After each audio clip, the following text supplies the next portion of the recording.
विदिशा में पत्रकारों को जिला प्रशासन द्वारा नोटिस जारी किए जाने के बाद मामला गंभीर विवाद का रूप ले चुका है। सोमवार को बड़ी संख्या में पत्रकारों ने कलेक्टर कार्यालय पहुंचकर विरोध प्रदर्शन किया और ज्ञापन सौंपा। इस दौरान कांग्रेस ने भी पत्रकारों के समर्थन में मौजूद रहे। विदिशा जिला मुख्यालय के कई पत्रकारों को उनकी प्रकाशित खबरों पर प्रशासन ने नोटिस जारी किया था, जिसे पत्रकारों ने अभिव्यक्ति की स्वतंत्रता पर हमला बताया। प्रेस क्लब विदिशा के नेतृत्व में जिले भर की सैकड़ों पत्रकार कलेक्टर कार्यालय पहुंचे और कार्रवाई की निंदा की।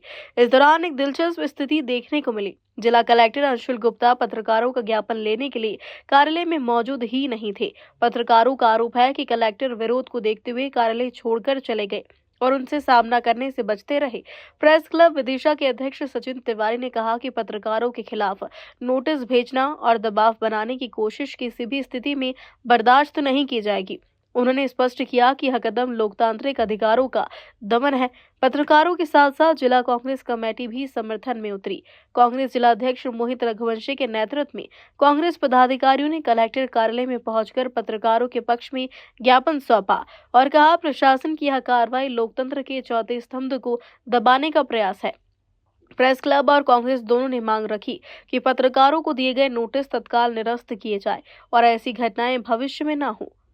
समस्या उन तक सीधे पहुंच सके और समस्याओं का निराकरण हो सके। लेकिन दुर्भाग्य ये रहा कि उस चर्चा चल रही थी और उस चर्चा में तहसील से संबंधित कुछ समस्याएं ऐसी थी किसानों की जो आ रहे थे और परेशान हो रहे थे। तो उस चर्चा को दृष्टि रखते हुए तहसीलदार ने हमारे पत्रकार साथियों को नोटिस जारी कर दिए, जबकि यह उनको बिल्कुल अधिकार नहीं है कि हमारे विरुद्ध में हम क्या कर रहे हैं।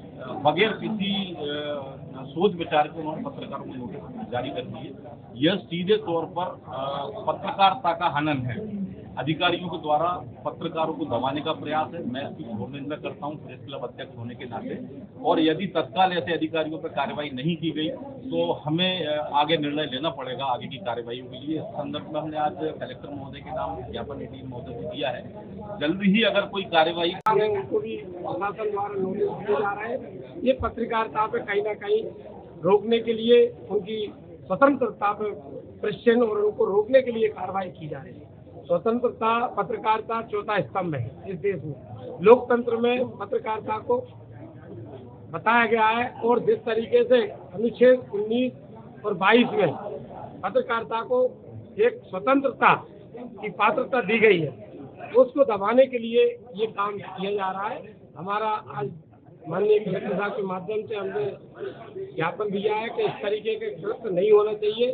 पत्रकारिता का एक अलग स्तंभ है और पत्रकारिता इस सामाजिक उसमें सबको न्याय देने के लिए हम सबकी आंखों का तारे होते हैं तो हमें दिखाते हैं। पावर दिए गए हैं। हमारे भारतीय संविधान में भी पत्रकार साथियों को स्वतंत्रता का अधिकार दिया गया है।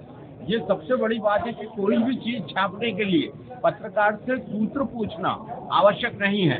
मध्य प्रदेश सरकार ने भी जनसंपर्क विभाग ने सारे एसपी को, जो हमारे पुलिस अधीक्षक हैं, उनको पत्र लिखा है कि इनके खिलाफ किसी भी प्रकार की कोई कार्रवाई नहीं की जाए। इसके बाद भी इस तरीके के अगर नोटिस देकर किसी पत्रकार को परेशान किया जा रहा है, उसकी विचारधारा की स्वतंत्रता का हनन किया जा रहा है, तो हम इसकी निंदा करते हैं और प्रशासन से आग्रह करते हैं कि तत्काल प्रभाव से नोटिस वापस दिए जाए और अगला भी कभी कोई नोटिस दिया जाए तो उसकी पूरी तहकीकात कर ली जाए, उसके बाद नोटिस दिया जाए। अन्यथा हम पत्रकार साथी और हमारे अधिवक्ता साथी भी पत्रकारों के साथ खड़े रहेंगे। विदिशा से विजय रघुवंशी की रिपोर्ट।